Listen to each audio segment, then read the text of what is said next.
This time, I didn't have to travel as far. The book simply came in the mail.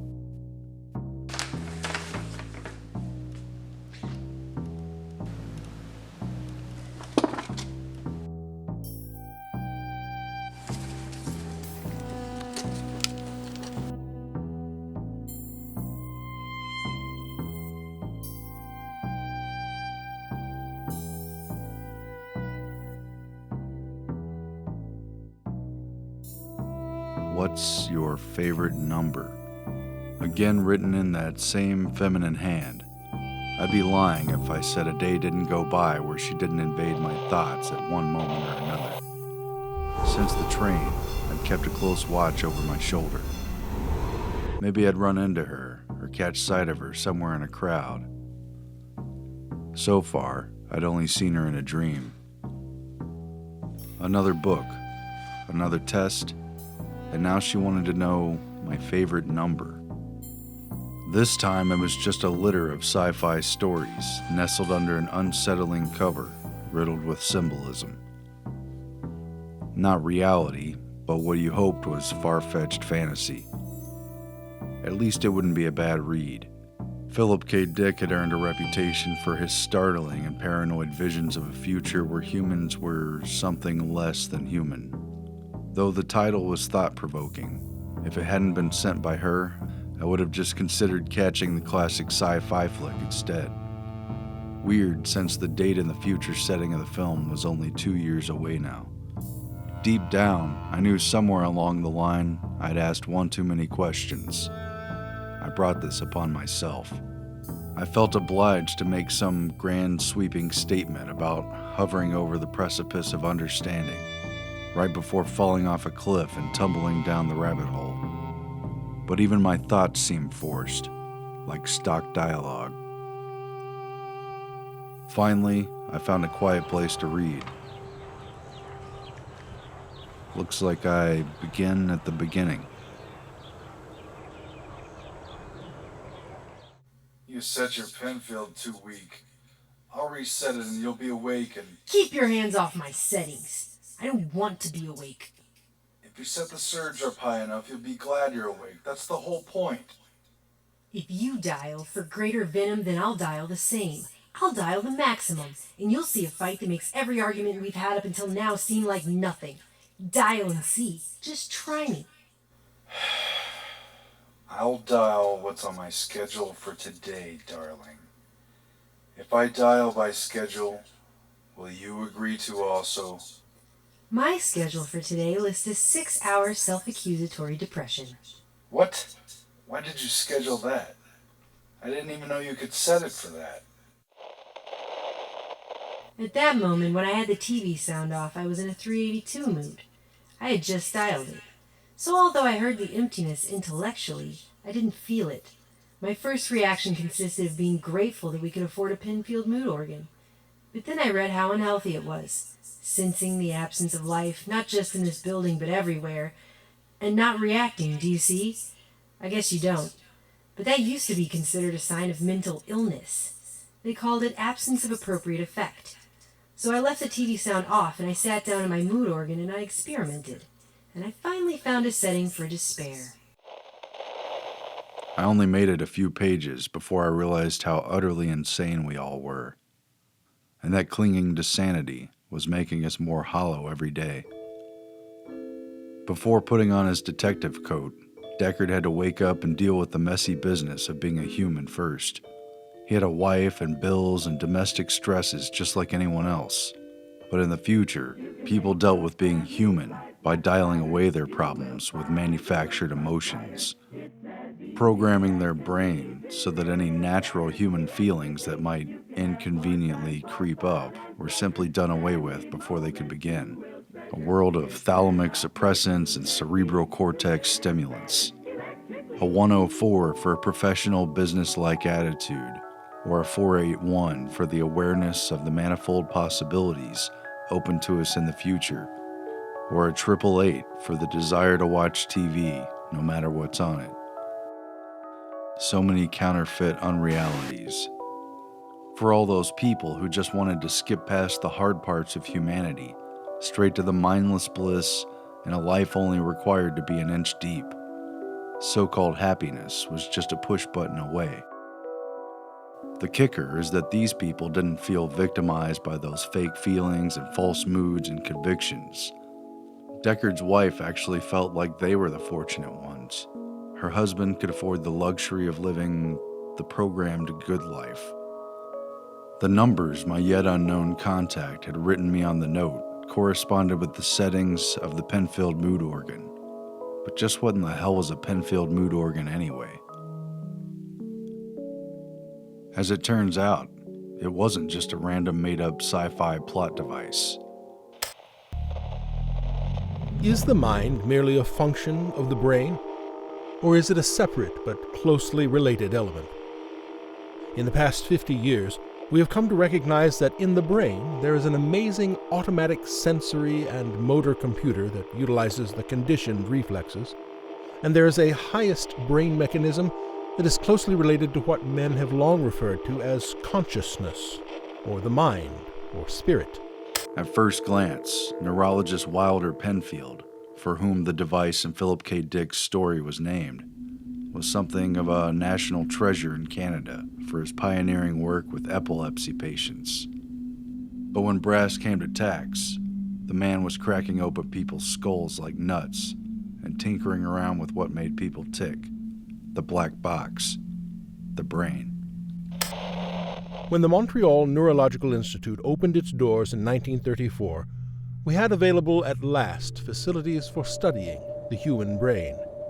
I had learned to operate on epileptic patients, and the patient, who remained awake and alert through long operations, did guide the surgeon's hand.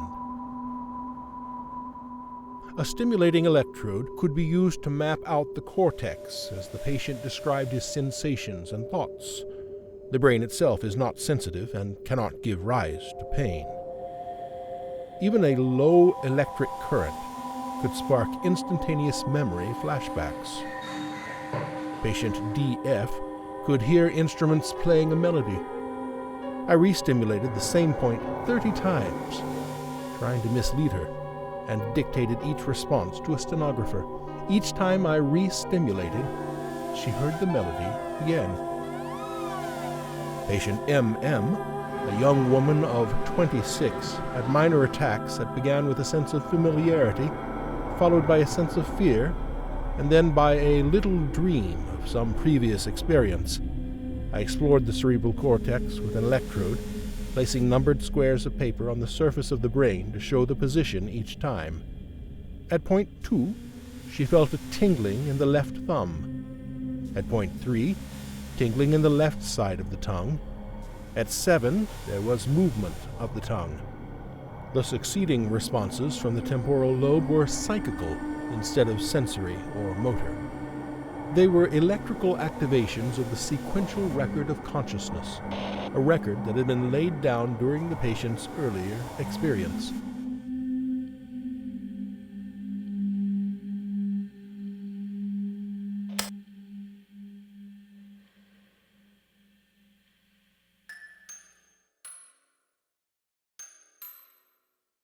I feel a funny tingling sensation in my head. Electrode 1, 5 millivolts, 5 seconds. You know, it tastes like a ham sandwich. I don't particularly like ham sandwiches. Electrode 2, 5 millivolts, 5 seconds. I don't know why that's so fun. Electrode 4, 5 millivolts, 5 seconds. Can I have some ice cream? Please, Mother. Your mother isn't here.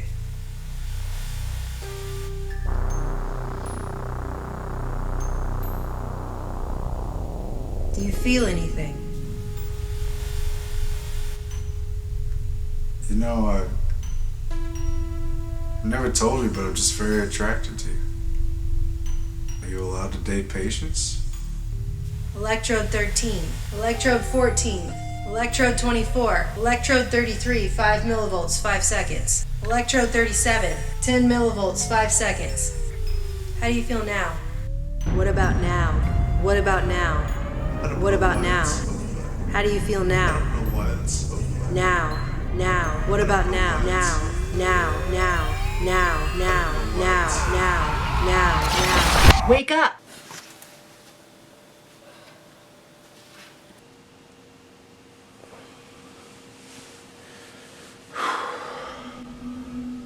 How much time had passed? It felt like mere minutes, but apparently I had been out for hours. I didn't like where this was going, but I felt compelled to follow the white rabbit anyway. This Penfield guy not only discovered where memories were stored, but how they could be electronically accessed, seemingly about as easy as a DVD menu. Behaviors and emotions accessed on demand. Man as a machine. But were our mechanics really so easily explained and exploited? What was Philip K. Dick, and by extension, my mystery contact, trying to say? Push-button programming, just like a computer? Was it that simple? Is that where we were headed? Dial 121 for a cheerful and whimsical disposition. Dial 348 for easily amused.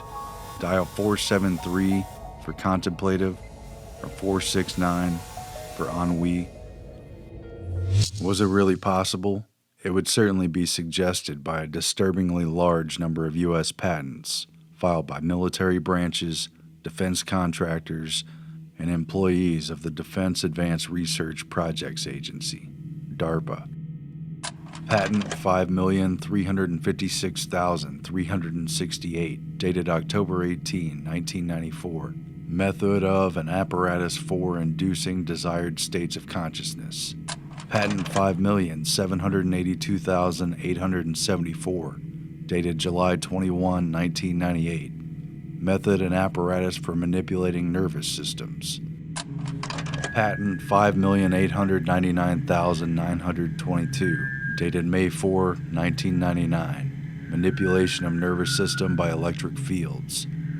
Patent 6,017,302, dated January 25, 2000. Subliminal acoustic manipulation of nervous systems.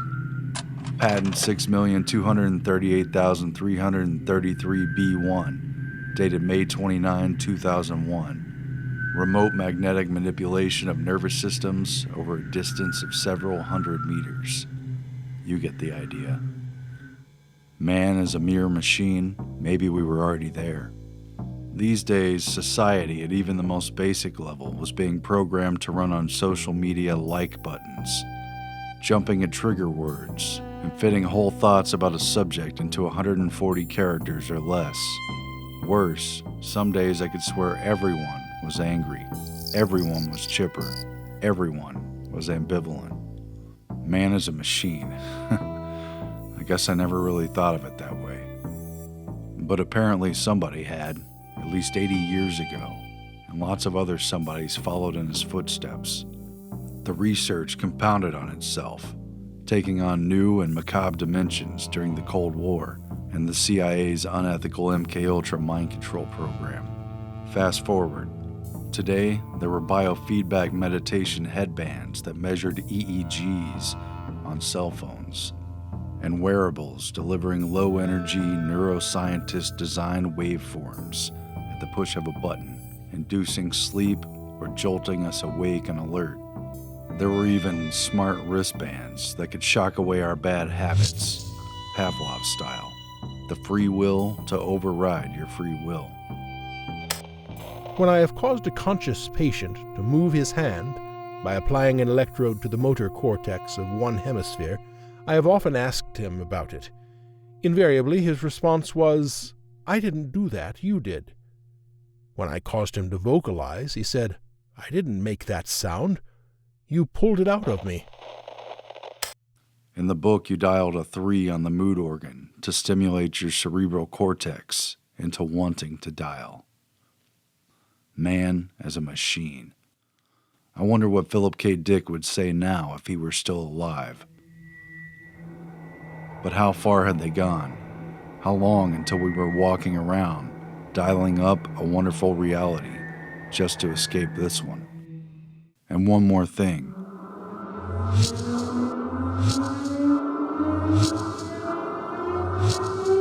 If we weren't pushing the buttons, then who was?